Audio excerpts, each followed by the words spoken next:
If you want to start a PP woven bag factory, what equipment do you need?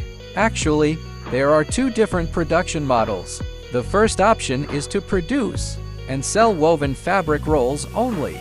In this case, the main production line only requires two types of equipment. 1. PP flat yarn extrusion line. It converts plastic raw materials into PP flat yarn. 2. Circular loom. It weaves the PP flat yarn into tubular woven fabric. The finished fabric rolls can then be sold directly to local bag-making factories without the need for downstream bag converting processes.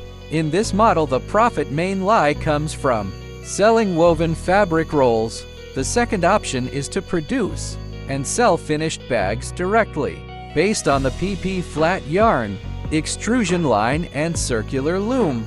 An additional automatic cutting and sewing machine is required after the tubular fabric is produced.